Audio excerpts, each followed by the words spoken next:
While my cousin, General James, was serving overseas, our ambitious and power-hungry HOA president seized the opportunity to target his historic family home.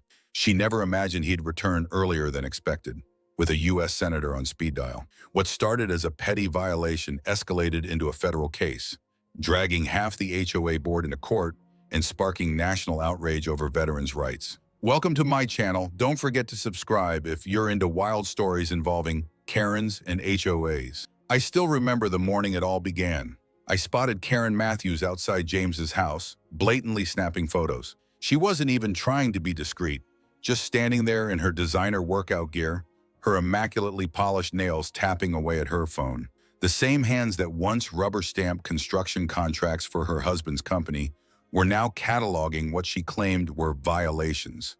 "Karen, what exactly are you doing?" I asked, approaching with my coffee still warm in hand. I'd watched her circling James's beautiful colonial home like a hawk for the last 15 minutes from my kitchen window. "Oh, good morning," she chirped, with a smile so fake it could crack glass. "Just recording some serious maintenance concerns. See the paint? It's at least 2 shades off from our approved color palette, and those hedges," she gestured theatrically at the meticulously trimmed bushes that James's daughter and I groomed every weekend. "They're half an inch taller than regulation allows." I exhaled slowly, remembering what James always said about staying calm under pressure. "Karen, James is on active duty. He's a general. This house has been in our family for generations. And that paint?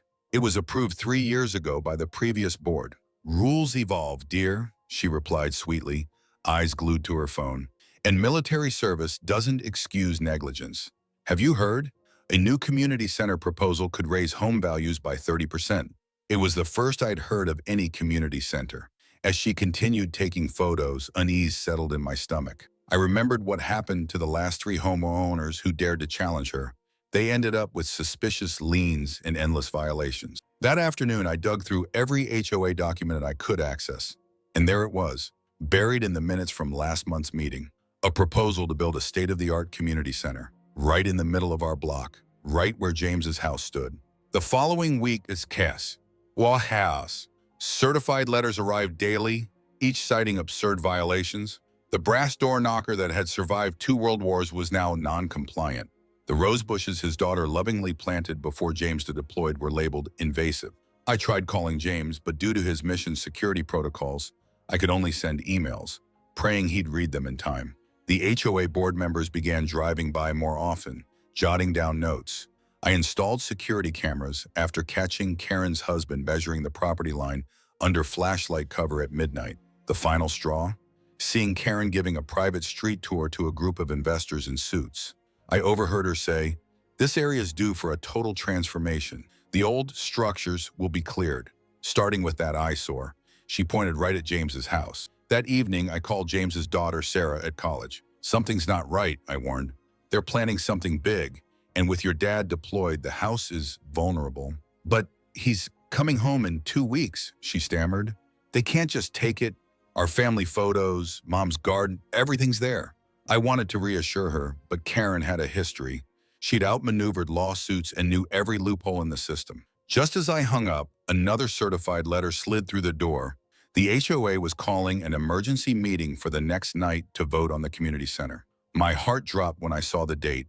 It was scheduled exactly 13 days before James's return, 1 day short of the federally mandated 2-week notice required for deployed service members. Karen had done her homework. With dread settling in, I locked James's front door and stood silently in the hallway.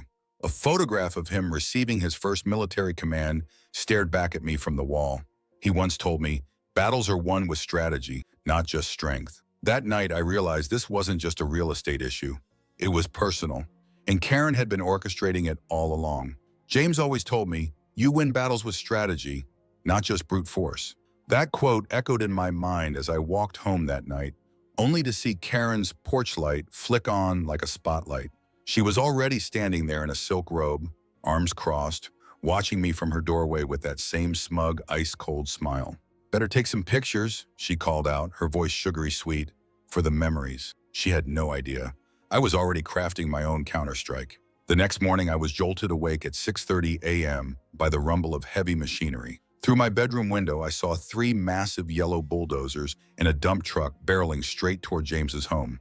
My pulse spiked. I scrambled into my shoes, grabbed the folder of legal paperwork I'd been guarding like treasure, and bolted out the door in my pajamas. The fog hadn't even lifted. Karen was already there. Same designer workout clothes, same fake grin, tapping away on her iPad like she was scheduling brunch. Two police cruisers were idling at the curb. She'd planned everything down to the minute. "Stop!" I shouted, sprinting toward them with James's deployment documents in hand. "This house belongs to an active-duty service member. You can't touch it." My hands were trembling as I held out James's power of attorney papers. Karen didn't even look up. "Oh, sweetheart," she said casually. "The board held an emergency vote last night. We unanimously approved the demolition due to critical structural deficiencies." Her eyes met mine, sharp, flat, predatory. "It's all completely legal. We even have a report from the city inspector." I felt the bottom drop out of my stomach. What inspector? I've been here every day. The demolition crew's foreman approached, clearly uneasy. I shoved James's paid property tax receipts at him. "Look, everything's current. There's no reason for this." Karen inserted herself between us, flipping open a thick binder. "Actually," she said, "we haven't received payment in 6 months. We sent multiple notices. Maybe they got lost on their way to wherever your cousin is deployed." I pulled up my phone and opened James's bank app. There they were. 6 cleared checks, all endorsed by the HOA's bank. "You cashed these," I protested, holding up the screen. Karen waved it off. "Those payments were applied to other unresolved violations. Overgrown grass, unauthorized paint shade, non-standard mailbox height." She continued listing absurdities while the bulldozers roared to life behind her. Desperate, I dialed James's lawyer. No answer, just voicemail. The cops said they couldn't intervene. It was a civil matter. Helplessness washed over me as the crew began setting up equipment. Neighbors peeked from behind curtains. Some came out in their robes. Most stayed back. But Mrs. Chen from next door walked over slowly, phone in hand, recording. "I remember when James's grandparents built this house," she said loudly. "Right after he got back from Korea. The whole neighborhood helped." Karen glared daggers at her. Then the bulldozer's claw lifted, and I felt tears sting my eyes. That's when my phone rang. The caller ID showed James's smiling face in uniform. My fingers shook so badly I nearly dropped the phone. "Hey, cousin," he greeted upbeat. "You're not going to believe this. I caught an earlier flight. Just landed. Figured I'd surprise everyone." I stared at the bulldozer, inching closer to the porch, the one where we used to drink lemonade, the swing where his daughter learned to read, the window where his wife spent her final days. "James," I choked, "you have to come now. Karen, they're starting." The house, a sickening crack cut through the air as wood splintered. The bulldozer claw ripped into the structure like it was paper. Behind me, Karen was on her phone too. "Yes, they've begun. Make sure the construction crew's ready to break ground next week. Don't worry about the permits, I've got it covered." The sound of the machine drowned out everything as I stood there, powerless, watching my cousin's life get reduced to rubble. But what none of us knew was that Karen's grand scheme was about to implode. I'll never forget the moment James stepped out of my car, the morning sun glinting off the stars on his uniform. The bulldozer operator froze. The color drained from his face. His hands hovered motionless over the controls. Mid-destruction of the bay window our grandmother had chosen in 1962. That stained glass now lay in shards across the lawn, dreams shattered in silence. Karen was mid-sentence in a speech about community revitalization when she spotted James. Her posture wilted. Her flawless hair suddenly seemed flat. He walked past her without a single glance. The only sound that broke the heavy silence was the soft crunch of James's polished dress shoes stepping over shattered glass and splintered wood. I stood motionless, watching a man who had once stared down warlords and insurgents kneel among the ruins of his past. From the wreckage, he picked up something delicate, his daughter Emma's first ballet trophy. The gold-painted figure was snapped clean in half. He cradled the broken piece gently, sliding it into the pocket of his uniform with reverence. His face was stoic, but behind his eyes burned a storm I'd only witnessed once before, the day he found out about his wife's cancer. Then he turned to Karen. "Ma'am," he said, his voice calm but piercing, each syllable edged with steel. The way he addressed her, with that sharp military discipline, made her visibly recoil. "You appear to be standing on my property. From his weathered briefcase, he pulled out a folded document and held it up. This deed dates back to 1947, signed when my grandfather returned from World War II. Perhaps you can explain when the HOA gained authority to demolish a home it doesn't own? Karen tried to gather herself, holding up a stack of HOA paperwork like a shield. The board voted unanimously, General. Your cousin was notified. We followed protocol. All documentation is... James raised a hand. She fell silent mid-sentence, like a schoolgirl caught cheating during a test. He calmly took out his phone and pressed a single button. The crowd leaned in, collectively holding their breath. "Bill, it's James," he said. "Remember our conversation about government overreach?" He glanced at Karen, eyes locked. "Well, you won't believe what I'm looking at. Yes, that property, the one passed down to me, protected under the Service Members Civil Relief Act." Karen's complexion went from furious red to a ghostly shade of gray. "Yes, Senator Williams, I think your committee would be quite interested in how this situation unfolded," James continued. "And yes, please do invite the press." "Thanks, Bill. I'll see you within the hour." Around us, the demolition crew began backing away from the site, fumbling for excuses about mistimed orders and lunch breaks. Even Karen's husband, Tom, who just days earlier had been boasting about his company's contract for the new community center, was now staring intently at his shoes. James walked the perimeter of the damaged house, documenting the devastation with his phone. When he reached what remained of Emma's bedroom, he stopped. The walls still stood, but the roof was gone. Her posters of space missions fluttered in the wind, waving like surrender flags. Her NASA bed sheets were tangled with broken rafters. The sight clenched my throat. A quiet voice broke through the crowd. "Sir," a young woman stepped forward. I recognized her. Sarah from 3 doors down, the one too shy to speak at any HOA meeting. "I have videos, everything. They started the demolition at dawn and ignored all the legal documents you sent. I heard Mrs. Matthews last night on the phone saying it had to be finished before you got back." One by one, more neighbors stepped up. Cell phones were raised, emails and minutes from secret meetings were handed over. It was as if a dam of silence had burst. Suddenly, everyone had a story to tell about Karen's manipulations and threats. James listened to each person carefully, collecting their contact info like a commander gathering intel for a counteroffensive. I could already see the gears turning in his mind. He hadn't come home to a pile of rubble. He'd returned to a battleground of small-town corruption. Then came the sirens, wailing, getting closer. Karen's phone buzzed. Her hands trembled as she read the alert. The headline had already hit the news. "Decorated General's home illegally demolished while deployed. HOA under federal investigation." James adjusted his uniform and stepped forward to address the crowd, many now recording with their phones. "My grandfather built this house with his bare hands after serving his country," he began. "And he taught me something I've never forgotten. Some fights are worth having, even if the battleground is your own front lawn." He offered a thin smile, heavy with meaning. "I believe the real estate lawyers should be arriving soon. Karen, I hope you've been meticulous with your record keeping." At that moment, I spotted Karen's silver Mercedes screeching out of her driveway, tires squealing, her designer purse forgotten on the crumbled doorstep.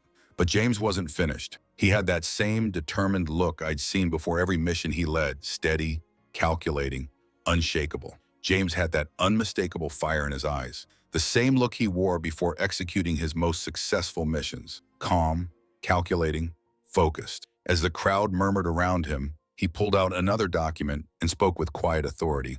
"Now," he said, "let's discuss the rather curious pattern of HOA contracts awarded to companies owned by board members over the past 5 years. No one saw it coming, but the street that once hosted quiet barbecues and neighborhood walks was now swarming with 6 news vans fighting for curb space. That's what happens when you go to war with the wrong general." The next morning felt like a political showdown. Senator Williams stormed up the driveway like a man heading into combat. One glance at the wreckage of James's family home, and he whipped out his phone. "Get me the state attorney general, now!" Karen came rushing out of her house, wrapped in a designer bathrobe, her face drained of all color. Her trademark smirk was nowhere in sight. "This is a private HOA matter," she squeaked. No one was listening. 2 police cruisers pulled up moments later. I watched as Karen stumbled backward, visibly rattled, when the officers began photographing the destruction. She knew the narrative was slipping from her control. James remained composed. From his briefcase, he retrieved the folder I'd guarded for weeks. Inside were the copies of every check he'd sent to the HOA, alongside certified mail receipts that proved Karen had received them all. Strange how all these payments just disappeared, James said, his voice as steady as ever. The detective jotting notes didn't look amused. Then came the real bombshell. A young intern from the senator's office came running, a stack of documents in hand. "Sir, you need to see this," she said, breathless. The papers revealed that Karen's husband's construction company had secured the bid for the community center 3 months before the HOA had even held a vote. The timing alone was damning. The media had a field day. One journalist uncovered that Karen had also sent violation notices to 3 other homes belonging to deployed service members in the last year. Another reported that she tried to evict an elderly couple over garden gnomes, claiming they lowered neighborhood property values. In the center of it all stood James, still in uniform, still calm. While Karen screamed into her phone, pacing her driveway, James assisted the forensic team, helping sort through the splinters of his demolished home. He wasn't yelling, he wasn't lashing out. He was carefully placing salvaged family photos and military medals into evidence bags, telling the story behind each item to the small crowd that had gathered to stand with him. That's when Karen made her final, irreversible mistake. She stormed over, waving a thick HOA handbook like a holy text. "Page 394 clearly states," she barked, "that the board has emergency powers to remove hazardous structures." Silence fell over the crowd. James turned to her slowly, and in that moment, everyone understood why he was a general. "Karen," he said, voice low but cutting, "my great-grandfather built this home after coming back from World War II. He laid these bricks with his bare hands. Now tell me, what exactly was the emergency?" Karen's mouth opened, then closed, then opened again. She looked like a fish gasping for air. The cameras were rolling, and then, unexpectedly, Bill, the neighborhood mailman of 20 years, stepped forward. "I've got something you all need to see," he said, pulling out his phone. The video showed Karen and her husband walking James's property the day before demolition, measuring, marking spots, and openly discussing gym placement. "This was before any vote ever took place," Bill added. Just then, the state attorney general's car pulled up. As if on cue, Karen's husband arrived too, behind the wheel of his luxury Mercedes. He took one look at the scene and tried to back out. Too late. A police cruiser blocked his exit. Inside his briefcase, authorities found what everyone feared: blueprints for the community center dated 2 months before James's property was even cited for demolition. But Karen wasn't done. Not yet. With a desperate look, she pulled out one last document, something that made James's expression darken instantly. His fingers gripped the paper, and for a moment, even he looked shaken. Whatever it was, it changed everything. But the twist would have to wait, because just then the crowd thickened. News helicopters buzzed overhead, microphones extended above heads, flashbulbs popped, and in the middle of the chaos, James's daughter Sarah arrived home from school. She stood at the edge of what used to be her bedroom, clutching her backpack. Her voice broke at the frenzy. "Dad, where are all my letters? The ones I sent you while you were deployed." A hush fell. Karen's face turned to ash as she spun around, just in time to see FBI agents walk straight into the emergency HOA meeting. Karen made a break for it. She reached for her designer purse and darted toward the exit, only to find both doors already blocked by FBI agents. Her perfectly done makeup couldn't hide the fear now sinking into her features. The illusion of control she'd clung to so tightly was slipping with every second. Then Agent Thompson opened her laptop. The email said it all. Clear, damning proof that Karen had deliberately hidden James's property tax payments for months. While her husband's construction company rushed ahead with the community center project, she buried evidence, violated federal protections, and targeted a deployed veterans home with a surgical precision. "This is outrageous!" Karen shrieked, leaping from her seat. "We followed every rule." But her protests fell flat. Agent Thompson calmly played back a recorded call between Karen and the demolition company. "I don't care if the paperwork isn't final yet. Tear it down before he gets back.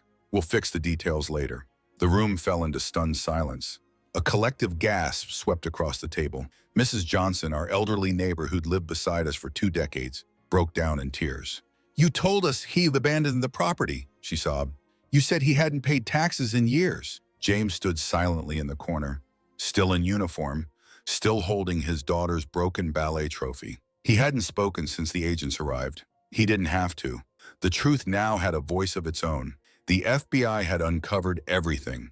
falsified violation notices, fabricated board meetings, and even HOA checks James had sent, hidden away in Karen's personal home office. Outside, the local news crews were in full frenzy. Headlines blazed across every TV in town. HOA president faces federal charges in veteran property scam. Senator Williams made certain this wouldn't be swept under the rug. But the biggest twist? Karen's husband was arrested at his office that afternoon. Turns out the community center was a front. Tucked inside the final architectural plans were luxury condos, exclusive units that would have netted the couple millions. They'd been scheming for years, targeting homes of active-duty military members who couldn't be present to defend themselves. In the weeks that followed, everything moved fast. Lawyers circled, reporters camped outside, inspectors combed through records. 7 HOA board members were indicted. Karen and her husband now faced real prison time for fraud, conspiracy, and violating the Service Members Civil Relief Act. They had picked the wrong family to mess with. But the true victory? It wasn't watching Karen being escorted away in cuffs. It wasn't seeing her opulent home listed for sale after the legal fees drained them dry. No, the real triumph came in what happened next. The community stood up. Veterans from 3 states drove in with tools and supplies. Local hardware stores donated materials. Neighbors who once stayed silent now volunteered. Even the mayor came by to help pour the foundation for James's new home, built in the same colonial style Karen had once mocked. The Historical Society acted swiftly, granting preservation status not only to James's property, but to 6 other veteran-owned homes in our neighborhood. Today I'm sitting on James's rebuilt front porch. His daughter Sophie is twirling in the yard, her ballet shoes brushing the grass. The house looks almost identical to the original, but this one was built with love, with solidarity, with purpose. Inside, there's a new wall in the kitchen. On it, Sophie's height is marked in pencil.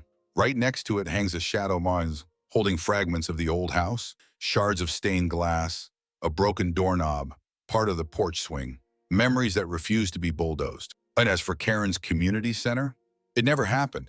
That land was transformed into something far more meaningful, a memorial park for local veterans. Where Karen had envisioned high-end condos, families now gather for picnics.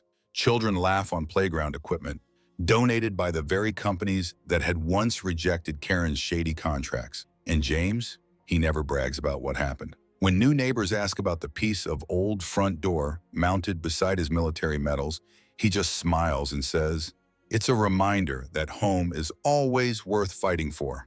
When people ask James why he keeps that broken piece of his old front door beside his medals, he tells them the same thing every time, because home is worth fighting for. The FBI investigation hasn't ended. If anything, it's widened. More neighborhoods, more victims, more schemes just like Karen's. But here's what really stayed with me. Last week, I saw Karen's son at the downtown Veterans Food Bank. He didn't run or look away. He came right up to me, eyes steady, and said, "I'm sorry for what my parents did." Maybe that's the truest kind of victory, not just justice, but the possibility of healing. We never imagined our story would reach beyond our block. But once the video of Karen's arrest went viral, my phone lit up with calls from military families across the country. They shared their own HOA nightmares. Same tactics, same silence, same helplessness while they served overseas. James and I knew we had to do something, so we did. Combining his military network and my firsthand documentation of Karen's tactics, we founded the Homeowners Defense Alliance. Every week, new veterans joined us, each one with their own battle scars from predatory HOAs. Then Mike, a retired Marine who took Karen's spot on the board, uncovered something big in the old files. Turns out our neighborhood wasn't the only one targeted. Karen's husband had mapped out similar redevelopment plans in 3 other military-heavy towns. The blueprint was always the same: start enforcing minor violations, claim unpaid dues, and rush demolitions while the homeowners were away on duty. I watched our dining room turn into a full-blown mission control center. Maps covered the walls. Pins marked troubled communities. James started calling it Operation Homefront in the senator who'd stood with us. He began drafting new legislation to protect deployed service members from HOA abuse. They named it the Matthews Act. We made sure Karen's name would be remembered, not for what she tried to destroy, but for what we built because of her. But the biggest surprise? Karen's daughter. One afternoon, she showed up on our porch, eyes red, arms wrapped around a dusty cardboard box. "These were in your trash," she said softly, handing James a photo album. Mom never told me. Inside were baby pictures of Emma, memories we thought had been lost forever. Sometimes healing shows up in unexpected ways. Just last week, our alliance notched its first major win. A young Army nurse in Buckless reached out. Her HOA was fining her $100 a day for flying a flagpole her late father had installed before she deployed. James made a few calls. I sent a few letters. And just like that, the board backed off.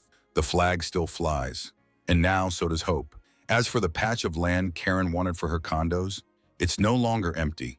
James donated it to build affordable housing for veterans transitioning to civilian life. The first families move in next month. And guess who volunteered to help them get settled? Karen's daughter.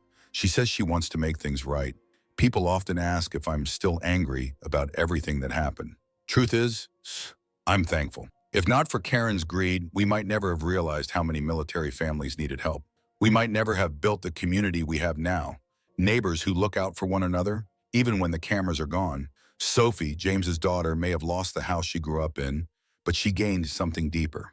A lesson. Sometimes losing your home is how you build something even better. And speaking of building, James just walked in, another stack of case files in hand, and that unmistakable fire in his eyes. There's a retired Navy SEAL in Florida, he said, and his HOA is trying to ban his service dog. He didn't need to say another word. We already know exactly what to do. Because thanks to Karen, we learned how to handle bullies who mess with the wrong veterans. Want to guess how this one ends? If this story moved you, inspired you, or opened your eyes to what so many veterans face behind closed doors, don't let it end here. Subscribe to the channel to hear more powerful, true stories that deserve to be heard. Share this video to stand in with those who serve and to spread awareness about the everyday battles they fight at home. Your voice can make a difference. Let's build a community that protects those who protect us.